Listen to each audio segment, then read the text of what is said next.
8 बार के हैं तभी तो डर नहीं लग रहा है। इतनी एंटी इनकम्बेंसी है, लोग उसके इतने खिलाफ हैं। कई हजार बेकसूर लोगों को जेल भिजवाने का अपराधी है, वो गुनाहगार है, इसीलिए लोग उसको सजा देना चाहते हैं। मुद्दा हिंदू का, हम सब हिंदू हैं, जितने खड़े हैं, एक आध मुसलमान हो गया। हिंदू ही तो लड़ाई लड़ रहे हैं और हिंदू ही बाबा जी को मंदिर में छोड़ेंगे गोरखपुर में। जयंत जी ने कल कहा था गर्मी बहुत है। चौधरी अजय सिंह जी तो बनियान भी नहीं पहनते थे, जर्सी दूर की बात एक चादर डाल लेते थे। गर्मी तो है इस खून में, इसमें कोई शक नहीं। जयंत जी कह के गए थे सांड और बाबा जी दोनों के दोनों गोरखपुर जाएंगे। देखिए पूरे के पूरे जो चैनल हैं उनका कलम और कैमरे पे बंदूक का पहरा है, तो इनकी जबान पे जो चर्बी चढ़ी हुई है उसको हम 2022 में निकाल देंगे। और ये 2 दिनों का दिलों का ईमानदारी से मिलन है। ने लिखा था मैं बागी हूँ गद्दार नहीं। देखिए बागी मैं हुआ पार्टी से, लेकिन पार्टी में लौट करके आया। मैं पार्टी के साथ गद्दारी नहीं कर सकता। ये इसीलिए क्योंकि इन्होंने शादी नहीं की भाजपा ने। भाजपा के जितने लोग हैं, खासकर आरएसएस के, सारे रंडवे हैं। दोस्तों नमस्कार, खबर इंडिया की टीम है माठ विधानसभा क्षेत्र में, और माठ विधानसभा क्षेत्र के अंदर जो चुनावी घमासान है हम उसको भांपने की कोशिश कर रहे हैं। और हमारे साथ गठबंधन के प्रत्याशी हैं, और जो माठ विधानसभा रहा, जो एक चुनावी समीकरण जो यहाँ पर तूल लिया, उसके साथ अब दोनों प्रत्याशी यहाँ पर हैं। आरएलडी के जो पर्चा दाखिल किया था वो भी योगेश नौवार जी भी हैं और संजय लाठर जी भी हैं। लाठर साहब, टक्कर कहाँ दिखाई दे रही है? कोई नहीं है टक्कर में, क्यों पड़े हो चक्कर में? कोई टक्कर नहीं। कहीं ना कहीं 8 बार के विधायक के सामने कहीं किसी तरह का डर तो नहीं लग रहा है कि कहीं कुछ चुनावी समीकरण गड़बड़ा जाए? 8 बार के हैं तभी तो डर नहीं लग रहा है। इतनी एंटी इनकम्बेंसी है, लोग उसके इतने खिलाफ हैं। कई हजार बेकसूर लोगों को जेल भिजवाने का अपराधी है, वो गुनाहगार है, इसीलिए लोग उसको सजा देना चाहते हैं। जैसा कि सामने बीजेपी के हैं राजेश चौधरी, उनको कैसे देख रहे हैं? राजेश कहीं है ही नहीं, ढूंढ रहा हूँ मैं, कहीं उसकी वोट मिल जाए, कहीं एक आध समर्थक मिल जाए। एसके शर्मा की जैकेट तो पहने दिखते हैं, लेकिन वो कहते हैं उसको वोट नहीं देंगे और किसी को दे देंगे। मुझे नहीं दिखा हुआ कोई वोटर। जैसा कि आप सपा गठबंधन से हैं, योगी जी कह रहे हैं कि सपा और आरएलडी का गठबंधन है, वो लिफाफा तो नया है पर उसमें माल तो वही पहले वाला है, पुराने वाला है, दंगाई होंगे, अपराधी होंगे, इस तरह का आरोप लगा रहे हैं योगी जी का एक बात तो ठीक लगी, माल तो पुराने वाला ही है, लेकिन माल वो चौधरी चरण सिंह की विरासत वाला है। दोनों के दोनों मुलायम सिंह यादव जी और अजीत सिंह जी चौधरी चरण सिंह जी के पुत्र हैं। एक वैचारिक पुत्र है, एक जैविक पुत्र है। माल तो पुराना ही है, लेकिन अब इकट्ठे हो गए। जैसे हम इकट्ठे हुए वैसे जयंत चौधरी रखले जी भी इकट्ठे हुए, इनको धूल चटा देंगे। अच्छा, एक और है, सपा के विधायक हैं मेरठ के, रफीक अंसारी हैं। उन्होंने कहा है कि जब से ये 5 साल की योगी जी की सरकार आई है तब से हिंदू गर्दी हो रही है, हिंदू गर्दी थाने चौकी, और यही उन्होंने हंगामा काट रखा है। क्या लग रहा है कि हिंदुओं से नफरत है, इसलिए सपा के जो प्रत्याशी हैं वो ऐसी बात कर रहे हैं? बात हिंदू मुसलमान की है ही नहीं। मुद्दा है किसान का, मुद्दा है नौजवान का, मुद्दा है भर्ती का, मुद्दा है खुले सांडों का, मुद्दा है किसान खेतों में पड़े इस बात का। मुद्दा हिंदू का, हम सब हिंदू हैं, जितने खड़े हैं, एक आध मुसलमान हो गया। हिंदू ही तो लड़ाई लड़ रहे हैं और हिंदू ही बाबा जी को मंदिर में छोड़ेंगे गोरखपुर में।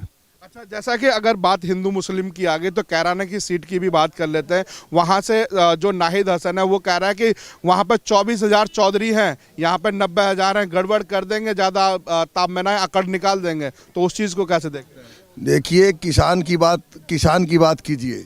मुसलमान की लड़ाई नहीं है, आज हिंदुस्तान की लड़ाई कीजिए। भाईचारे की बात कीजिए, अमन की बात कीजिए, शांति की बात कीजिए, आप कीजिए विकास की बात, अच्छा लगोगे। कम से कम हिंदू मुसलमान करके देश का जो गुलस्ता है इसको मत तोड़िए। कहीं ना कहीं योगी जी कह रहे हैं ना कि जो थोड़ी बहुत गर्मी बची है 10 मार्च के बाद शांत कर देंगे। योगी जी ने तो कह दिया सिंहासन छोड़ने वाला नहीं हूँ मैं। जयंत जी ने कल कहा था गर्मी बहुत है। चौधरी अजय सिंह जी तो बनियान भी नहीं पहनते थे, जर्सी दूर की बात एक चादर डाल लेते थे। गर्मी तो है इस खून में, इसमें कोई शक नहीं। जयंत जी कह के गए थे। जयंत जी कह रहे हैं कि जो थोड़ी बहुत गर्मी है वो जो बीजेपी वालों की है वो चर्बी उतार देंगे। थोड़ी बहुत गर्मी नहीं है, मैं आपको बता दूं, सुना दूं आपके उस पर। मैं बाबा जी के मंच के ऊपर, जब मैं छात्र सभा का राष्ट्रीय अध्यक्ष था, उसके गेट के ऊपर सभा करके कही थी, बाबा जी तेरी गर्मी निकाल दूंगा। मैं उसी खून का हूँ जिस खून की बात जयंत चौधरी ने की थी। हम उल्टे हटने वाले नहीं हैं। ये वाला खून कैराना और मुजफ्फरनगर में क्यों शांत हो जाता है? 2013 में दंगे हुए, इतने बड़े बड़े दंगे हुए, गौरव सचिन की हत्या हो गई। आज योगी जी उसी बात को कह रहे हैं कि मुजफ्फरनगर का दंगा करना है तो अखिलेश जी को मुख्यमंत्री बना दो। हमारे मथुरा में एक बहुत अच्छा इंस्पेक्टर था सुबोध, यहाँ से बदली होकर मुजफ्फरनगर चला गया, मुजफ्फरनगर में बुलंदशहर चला गया, और बुलंदशहर में इसी बाबा जी के गुर्गों ने दंगा कराने की कोशिश की, उसने दंगा रोका तो उसकी हत्या कर दी। उसका भी याद नाम लेते तो अच्छा लगता। सुबोध जी ने जो आपसी भाईचारा बनाने के लिए अपनी जान दे दी पुलिस के इंस्पेक्टर ने, उसका नाम ले तो और अच्छा लगे। आप बाइस्ट ना हुई, उनका भी नाम लीजिए। मैं तो दोनों की बात कर रहा हूं। अगर सुबोध की बात हो रही है तो यहाँ पर जो जवार कांड हुआ उसमें एक एसएसपी और एक पुलिस वाले की हत्या हुई, उसका भी कहीं ना कहीं जिक्र होना चाहिए। जिक्र हो रहा है, उनको सजा मिली है। और कोसी कला का कांड है, योगी जी अभी छाता में आए, उसका भी जिक्र कर रहे, कह रहे कि नज़दीक कोसी है। यहाँ पर भी आपने देखा होगा कि 2012 में किस तरह का दंगा हुआ था। योगी जी के पास मुसलमान, पाकिस्तान, अफगानिस्तान, जिसके पीछे तान ना लगे उसका गुजारा ही नहीं चलता। अच्छा हो किसान का भी नाम लें तो पता चले उसको, किसान का, जिन 700 किसानों की उन्होंने हत्या कर दी एक किस्म से, किसान का भी नाम ले, अकेला तान पे ना रहें। तो क्या लग रहा है आपकी वो तान वाली गड़बड़ाहट हो रही है, नहीं हो रही है? तान खिंच रहा है, नहीं तान नहीं खिंच रहा है, बाबा जी का सफाया होगा, देख लेना। तो क्या है, जैसे अखिलेश जी ने कहा कि योगी जी तो गोरखपुर जा लिए, तो अब की बार भेज दिया। सांड और बाबा जी दोनों के दोनों गोरखपुर जाएंगे। योगेश जी हैं साथ में। योगेश जी, आपके लिए तो कह दिया गया कि हेमा मालिनी बना देंगे। देखिए, ये तो जयंत जी ने तंज कसा था।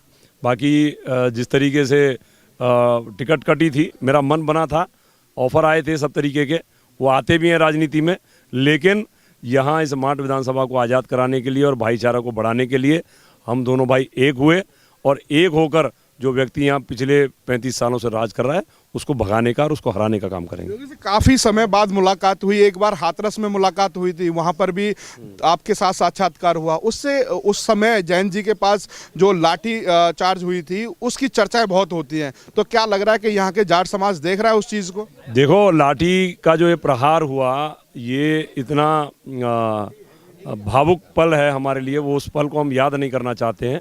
किसी भी व्यक्ति पे लाठी का प्रहार करके उसको हत्या का जो इन्होंने प्रयास किया उसको हम भूल नहीं पाए हैं, और उसका बदला हम बटन दबा करके इस चुनाव में करने जा रहे हैं। अच्छा, योगी जी मुजफ्फरनगर, कैराना, कोसी कांड, इनको बड़ा याद दिला रहे हैं कि कहीं भूल ना जाएं, क्योंकि यहाँ पर भी अगर बात करें तो मुजफ्फरनगर में 2 जाट लड़कों की हत्याएं हुई थी, जगह जगह जाटों की वोट बनाने के चक्कर में। तो क्या लग रहा है यहाँ का जाट कैसे सोच रहा है? मैं एक बात आपको पूछना चाह रहा हूँ कि इनके पास कोई मुद्दा है हिंदू मुसलमान को छोड़ करके? चुनाव में मुद्दा होना चाहिए रोजगार, उसकी ये बात करना नहीं चाहते हैं। चुनाव में मुद्दा होना चाहिए स्वास्थ्य व्यवस्था, उसकी ये बात नहीं करना चाहते हैं। चुनाव में व्यवस्था होनी चाहिए पढ़ाई की व्यवस्था, इन चीज़ों पे ये बात नहीं करना चाहते। किसानों की जो बदतर हालत है, इन्होंने, मोदी जी ने मंच के माध्यम से कहा था कि मैं किसानों की आमदनी को दुगना करूंगा, उस मुद्दे पे ये बात करने को तैयार नहीं है। इनके पास जब सब मुद्दे ख़त्म हो गए हैं, देखिए नया मुद्दा निकाल के लाए थे यहाँ पर कि हम मथुरा में दुग्धाभिषेक करेंगे श्याम लला का। मैं धन्यवाद देना चाहता हूँ मथुरा की जनता को, इनके बहाने और बहकावे में नहीं आई, और हिंदू मुस्लिम ने एक होकर उस लड़ाई को ख़त्म किया, और वहाँ लड़ाई नहीं हुई। नहीं तो अगर ये बहक जाते हिंदू और मुस्लिम, 100 हिंदू मरते, 100-200 मुसलमान मरते, जवान मरे या बूढ़ा, इन्हें हत्या से काम, ये हत्या लाशों पर राजनीति करते हैं। इनकी राजनीति को हर व्यक्ति समझ चुका है, और मुझे लगता है आप लोगों को भी समझ जानी चाहिए। जैसे योगेश जी, आप किसान परिवार से आते हैं, अब प्रधानमंत्री मोदी जी ने किसानों से संवाद किया, तो उन्होंने कहा कि मैं भी जब ग्राउंड में काम करता था, मैं जाटों के घर से जा करके छाछ और लस्सी लेकर के मैं पीता था, तो जाट मुझे कैसे नफरत कर सकते हैं, मुझसे अलग कैसे हो सकते हैं? जाट इसीलिए नफरत कर रहे हैं इससे कि जब सतपाल मलिक जी इनसे मिलने गए और उन्होंने कहा कि 700 से ज़्यादा किसान शहीद हो चुके हैं, आप अपनी जिद से हटिए, पीछे हटिए, मानिए, तो उन्होंने एक बहुत छोटा सा जवाब दिया था कि क्या ये मेरे लिए मरे हैं?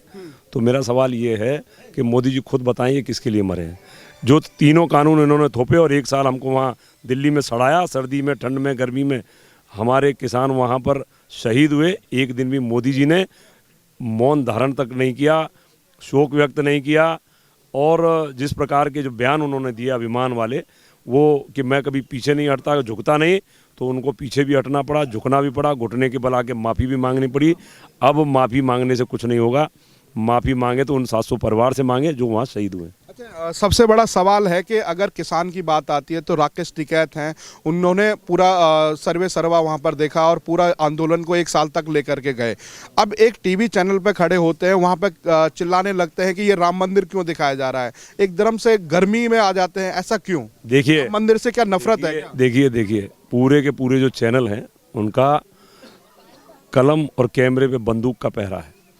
आज भी ज़्यादातर चैनल बायस्ड हैं, वो सवाल इस तरीके के पूछना चाहते हैं कि कहीं ना कहीं सवालों में आदमी उलझे, और पीछे मंदिर और मस्जिद की तस्वीर लगाकर हिंदू मुस्लिम के लड़ाई को और मंदिर और मस्जिद की लड़ाई को ये चैनल वाले जिंदा रखना चाहते हैं। तो मानसिक स्थिति अगर जाके वहाँ देखेगा कोई तो उसकी मानसिक स्थिति खराब होगी, इरिटेट होगा, गुस्से में आएगा, और यही वो करना चाहते हैं। तो गुस्सा तो भैया आएगा, ये गर्म खून हमारा है और गर्म रहेगा। रही बात चर्बी की, तो वो हमारी गर्मी निकालने की कोशिश कर रहे हैं। तो इनकी जबान पर जो चर्बी चढ़ी हुई है उसको हम 2022 में निकाल देंगे और सरकार को बदल के इनको ये बता देंगे कि जनता तुम्हारी ड्रामेबाजी को समझ चुकी है। अब हिंदू मुस्लिम, हिंदुस्तान पाकिस्तान और मंदिर मस्जिद नहीं चलेगा। अब चलेगा रोजगार, अब चलेगा सिंचाई व्यवस्था, और जिन्ना नहीं चलेगा, अब गन्ना चलेगा। जिन्ना की बात तो अखिलेश जी ने की थी। माठ की जनता क्या सोच रही है? क्योंकि 2 जोड़ी यूपी में है, अखिलेश और जयंत की 2 जोड़ी यहाँ दिखाई दे रही है। देखिए, ये वही जोड़ी है। आप ये मान लीजिए जिस तरीके से उत्तर प्रदेश में जोड़ी बनी है, इसी तरीके से माठ विधानसभा में जोड़ी बनी है। और ये 2 दिलों का ईमानदारी से मिलन है, और समाजवादी और लोकदल के गठबंधन का बहुत बड़ा उदाहरण भी है कि हमने आपस में हेल्दी कंपटीशन हुआ, टिकट मिली, आई गई, लेकिन पार्टियों को बढ़ाने के लिए, गठबंधन को बढ़ाने के लिए, माठ विधानसभा को आज़ाद कराने के लिए दोनों भाई एक हुए हैं, भाईचारे को बढ़ाने का काम किया है। और इस उदाहरण को देखते हुए पूरी माठ विधानसभा में भाईचारा बढ़ गया है और जनता ने यहाँ के विधायक को उखाड़ फेंकने का मन बना लिया है। योगेश जी नाराज थे, मुजफ्फरनगर गए, जयंत और अखिलेश जी से मिले, कैसे कैसे मनाया गया, क्या बात हुई, क्या आश्वासन दिया गया? देखिए, सबसे मार्मिक बात जो उन्होंने कही जयंत जी ने कि चौधरी अजीत सिंह के बाद ये मेरा पहला चुनाव है, क्या ऐसे मौके पे आप मुझे छोड़ के जाना चाहोगे? मैंने कहा बिल्कुल नहीं छोड़ना चाहूँगा। उन्होंने एक बात और कही कि तुम्हारे जाने से, तुम्हारे साथ तो गलत हुआ, लेकिन तुम्हारे जाने से मगर मथुरा की सीट या कहीं और की सीट, जन भावना अगर नाराज़ हो गई, लोग नाराज़ हो गए, कहीं हमारा नुकसान हुआ तो तुम्हें अच्छा लगेगा? तो जिस पार्टी को हमने 20 साल से सींचा है, उस पार्टी को मैं उसके हार का कारण नहीं बनना चाहता हूं, उसको ख़त्म नहीं करने होने दूंगा। इसीलिए मैं लौट करके आया हूं और ईमानदारी से, दिल की पवित्रता से मैं भाई संजय लाटर जी के साथ हूं और कंधे से कंधा मिलाकर 10 तारीख के शाम के 5 बजे तक इनके साथ रहूंगा। और जब तक मैंने ये प्रण भी लिया है, जब तक ये जीत नहीं जाएंगे, जब तक योगी सरकार हट नहीं जाएगी, मैं कोई माला नहीं पहनूंगा। अच्छा योगेश जी, मेरा आखिरी सवाल होगा आपसे कि मैं आपकी फेसबुक वॉल पर देख रहा था, तो वहाँ पे आपने लिखा था मैं बागी हूँ, गद्दार नहीं। देखिए, बागी मैं हुआ पार्टी से, बागी हुआ मैं पार्टी से, लेकिन पार्टी में लौट करके आया। मैं पार्टी के साथ गद्दारी नहीं कर सकता, मैं पार्टी का वफादार भी हूँ। चौधरी चरण सिंह जी ने कहा था, अगर कोई पार्टी की नीति रीति खराब हो तो उस पार्टी में रहकर उस पार्टी की नीति और रीति का विरोध करना चाहिए। तो मैंने पार्टी में रहकर पार्टी और नीति रीति का विरोध किया, और लेकिन जब चुनाव का समय आ गया, सब चीज़ फाइनल हो गई, लौट के अपने घर आया, अपने भाई को जिताने का काम कर रहा हूँ और ईमानदारी से जिता के मानूंगा। संजय जी, एक लास्ट सवाल है मेरा, एक आखिरी सवाल है। धर्म सिंह सैनी है, कैबिनेट मंत्री भी रहे हैं वहाँ से, नकुड़ सहारनपुर से। उन्होंने बीजेपी छोड़ के सपा ज्वाइन कर ली। जय श्री राम के नारे से उन्होंने कह दिया कि मैंने चूड़ी नहीं पहन रखी, मैं बीजेपी वालों को घुसने नहीं दूंगा। क्या सपा की ऐसी विचारधारा है कि जय श्री राम के नारे नहीं लगा सकते? हम शास्त्र ये कहते हैं, जय श्री राम की बजाय सीताराम। अकेला सीता माता को छोड़ने वाले, ये इसीलिए क्योंकि इन्होंने शादी नहीं की भाजपा ने।